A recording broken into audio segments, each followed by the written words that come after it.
Hello and welcome. Today I have the joy to converse with Kim Mosiman, a wonderful lady I have known from a coaching and writing community. She is a writing coach and life coach. And I am delighted to have her here. She's also a wonderful author of a book that I am familiar with. She probably wrote more, but The Reflections of Joy is the one I have been devouring. Thank you so much for being here today, Kim. Thank you. I'm excited to visit with you. As an aspiring writer in the midst of becoming an author here, I'm really passionate about talking about writing.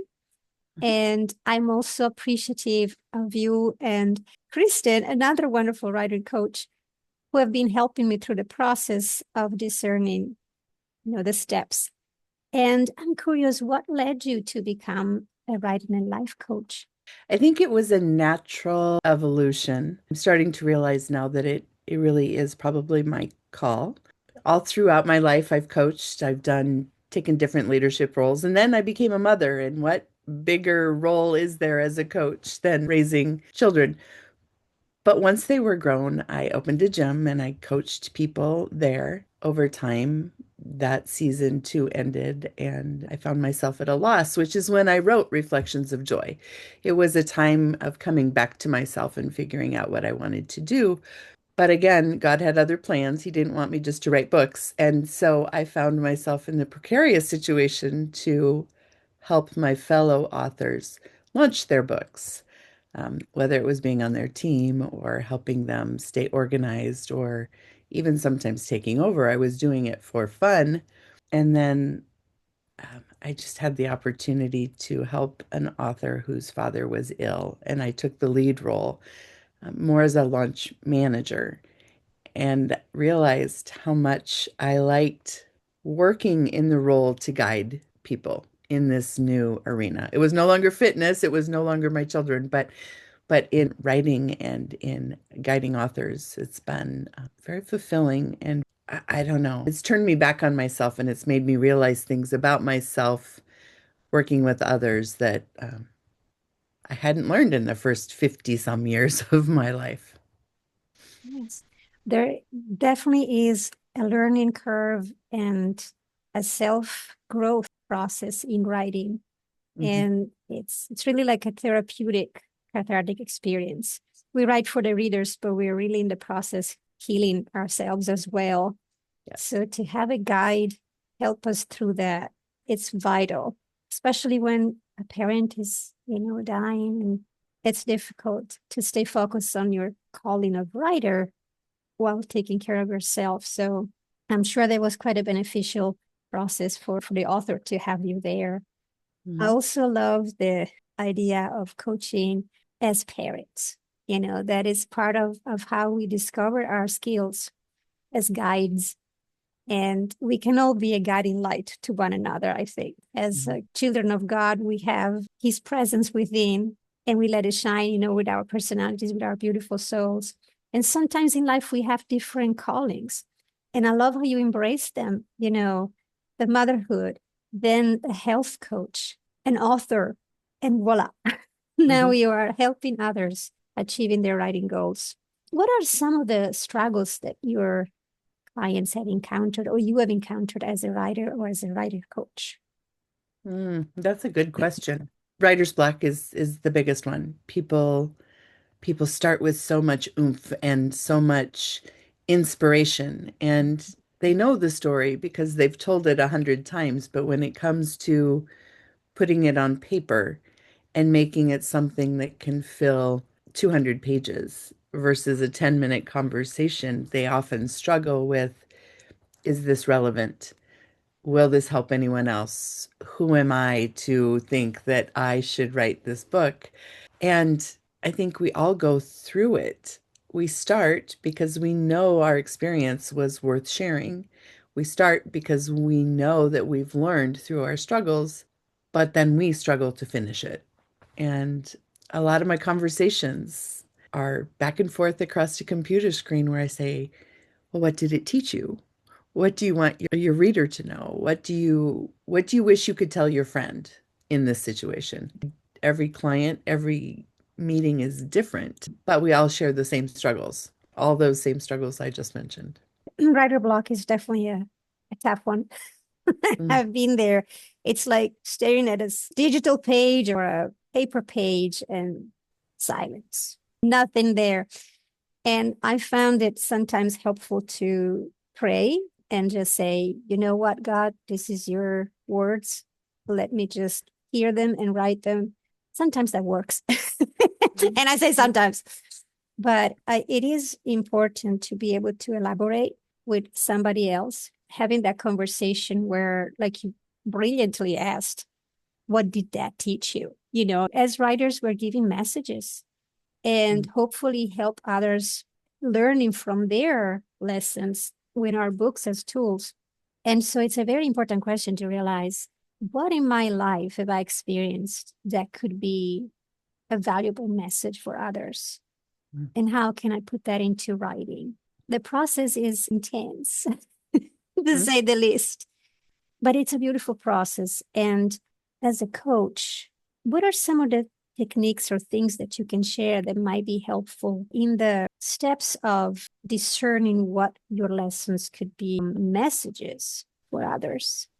I often direct my clients back to their journals or back Mm. to um, snippet writings or even social media posts where they felt impassioned enough to write something about it. We share just such a small glimpse. But for example, I have two clients that I'm working with who regularly write blog posts, which may be 7 to 1,100 words. Surely not a chapter of a book. Mhm. But if they go back in and they find the things that they love the most, they can expand on those and they can fill the gaps in not only their story, but in their word count, if you will. Often we're not creating from scratch, we're creating from a memory or the archives of work we've already done. Absolutely. I think one of the toughest thing for me sometimes is it's writing, even if it is just a few words. There is a fear of, well, is my message going to be good enough? Even could it be helpful enough? Am I good enough of a writer to share that message? So sometimes there is a inner block that it's beyond the writer block. It's like Mhm. an emotional and psychological brick that tells you you're not good enough. Mm.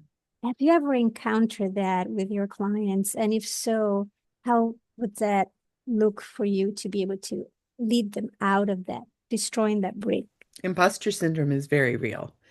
I don't know a writer who hasn't experienced it. I've experienced it myself. The greatest struggle for me is when it finally broke and I finally realized, oh, this is what I'm being called to do. I was in the shower and the words poured forth and there was no place to record it. But with my clients, I often, it's going to sound silly because I'm a writing coach, but I often send them on a walk and I tell them to talk to themselves, to talk to God, to work through it. And when they reach that moment of clarity and that moment of realization that they do have a story to tell and they have someone that they can help, that they just start recording. Writing doesn't have to be on a keyboard and it doesn't have to be with a pencil and paper. Writing happens in our minds and in our hearts. And I think several people have broken through exactly what you're talking about, that internal struggle by simply talking to God and then recording those words so that they can use them either to remember in prayer or within their text that they're writing. That's awesome. And I tell you something funny, speaking of recording. Um, Sometimes when my thoughts come all at once, and I also have to go sometimes still in the process of from Italian to English. It's very rare, but on occasions there's a process in my mind where I have to, how did you say this in English? So what I have done is I started using the dictating feature on Microsoft Word. Well, the hilarious thing is my accent.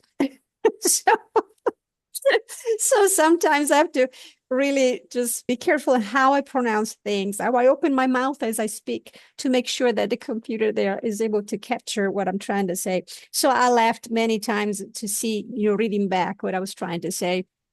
So Mm-hmm. recording is actually much better than dictating on the computer. because that way I can just replay and capture what I want to say. So, but I also found it very beautiful to go back to nature. I mean, I am a firm believer that our chapters in life build up, that God has a plan that goes throughout. It's not just a mini plan for each chapter, it's they all are connected. And so how wonderful that you were able to combine your health coach experience with your actual writing and life coach, because it became natural for you to think about the movement, go Mhm. outside, walk. That is such an underrated message that we have from our body. When we live a sedentary life, we don't realize that Mhm. we are really missing out. I continuously preach, in quotes, preach, I'm not a preacher, but I constantly say, take care of yourself, mind, body, spirit. But it's really not that easy. We always forget one of the three, or we're not aligning them. And so, as writers, a lot of our times is spent sitting down. And so, Mhm. to be reminded of, hey, you got to move. Your body needs you, Mhm. needs you to move so that the oxygen runs back and you are able to think better. And so it's an overall life lesson, not just for writers out there, but anything you're doing in life that leads you to a sedentary life, remember that it's important to get that oxygen going, and the contact with nature is such an important thing to remember, you know, Mhm. especially in life when everything is technology and everything seems so metallic and distant. That connection with nature brings us to a deeper connection with ourselves, and of course, for us who believe, with God as well. Mhm. And it does brings reflections of his joyful light, which brings me back to your beautiful book. uh I just love the title because I'm a joy freak. I need to be joyful, and every time I have a chance to be reminded, I want it, I grab it. So the subtitle is beautiful too: learning to love the woman you see while becoming the one you are meant to be. Can you tell me more about this? Because it's a beautiful message.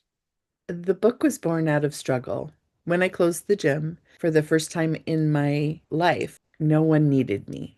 And of course, the people who love you, your family, they always need you. But no one was counting on me. My clients weren't there needing my Mm. encouragement and my guidance. My children were grown and in college. My husband has his own very busy life. And I found myself sitting in an empty house that was very quiet for the first time ever. Yeah. And I was truly spiraling for a period of time, just letting go of all the good, healthy habits that I had built over a period of time.